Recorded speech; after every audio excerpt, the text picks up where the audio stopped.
के साथ भाव जुड़ जाते हैं। अल्लाह को भले कभी ना देखा किसी मुसलमान ने, लेकिन अल्लाह नाम से ऐसे भाव जुड़ गए हैं कि अल्लाह के बारे में किसी ने गलत बोल दिया तो कौन मारने काटने को शुरू हो जाए। राम को किसी ने नहीं देखा, लेकिन अगर राम के नाम से इतने भाव जुड़ गए हैं तो राम के नाम पे कब डंडे तलवारें चल पड़ेंगी कुछ कोई नहीं जानता।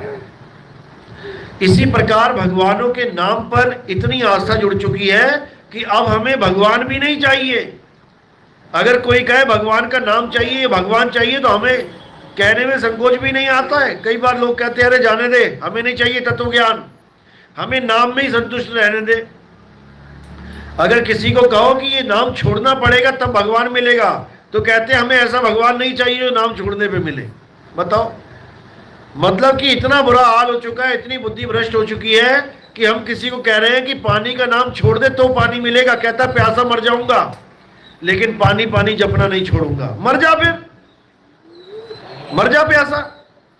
इतनी सी बात नहीं समझ में आ रही है। कबीर साहब यही समझा रहे हैं कि नाम जो है ये इंसानों ने रख लिए हैं। अगर अल्लाह का नाम अल्लाह होता, केवल अल्लाह होता, तो कुरान में 99 नाम और क्यों रखे गए? किसने रख दिए ये अल्लाह के 99 नाम? अगर राम जी का नाम केवल राम होता तो 108 नाम राम जी के कौन रख के बैठ गया? अगर हनुमान जी का नाम हनुमान ही होता तो 108 हनुमान जी के नाम कैसे रख दिए? कृष्ण जी का नाम कृष्ण ही होता तो इतने सारे नाम कृष्ण जी के और कहां से आ गए? ये सब इंसानों की देन है मेरे भाई, ये इंसानों ने रखे हैं और ये रखते ही चले जा रहे हैं। ये कोई कम नहीं हो रहे हैं। जैसे जैसे युग आगे बढ़ता जा रहा है ये नाम बढ़ते ही चले जा रहे हैं। पता नहीं क्या क्या नाम रख दिए। लेकिन कहो इन नामों से तुम्हारी मुक्ति हो जाएगी, इन नामों से तुम्हारा कल्याण हो जाएगा, तो ऐसा नहीं होगा। कबीर साहब बिल्कुल ओपनली समझा रहे हैं कि ये नाम क्या है, ये 52 अक्षर हैं। इन 52 अक्षरों के झांसे में नहीं पड़ना है, इन 52 अक्षरों के जाल में नहीं पड़ना है। 52 अक्षर जीव आधारा, आदि अक्षर जीभ्या से न्यारा। जो परमात्मा का आदि अक्षर है, आदि नाम है, आदि सच है, जुगाद सच है, वो 52 से न्यारा है। वो केवल एक अक्षर में आ जाता है। और अक्षर का मतलब ये नहीं कि आ ई में से वो अक्षर है या का खा गा में से वो अक्षर है, बिल्कुल नहीं।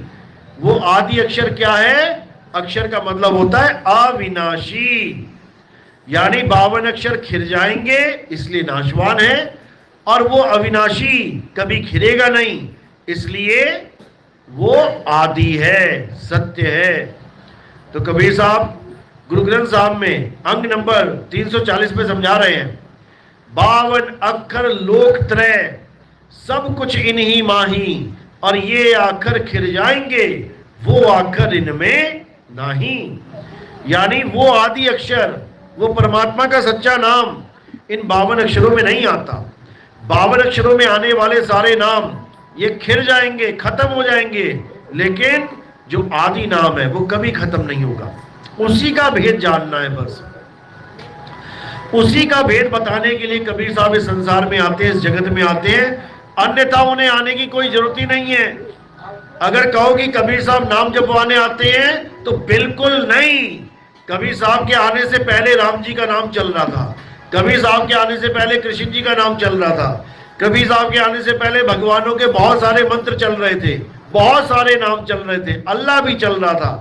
तो कबीर साहब के आने का मकसद ये नहीं था कि तुम्हें राम राम अल्लाह अल्लाह जपवाना है, बल्कि कबीर साहब के आने का मकसद था कि राम राम अल्लाह अल्लाह छुड़वाना है और तत्व ज्ञान करवाना है।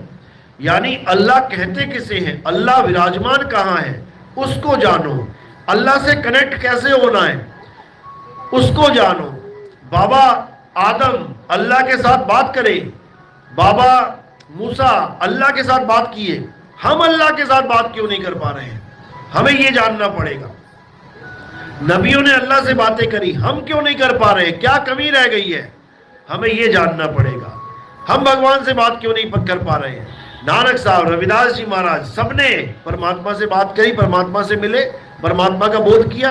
हम क्यों नहीं कर पा रहे हैं उनसे बात? हम क्यों नहीं बोध कर पा रहे हैं? हमें इसको जानना पड़ेगा। ये तत्व ज्ञान है। परमात्मा क्या है? परम आत्मा। यानी एक है जीवात्मा और एक है परम आत्मा। ये आत्मा ही तत्व है, इसी तत्व को जानना है। कौन जानेगा? जीवात्मा जानेगा। किसको? परमात्मा को। बस इतना ही समझना है।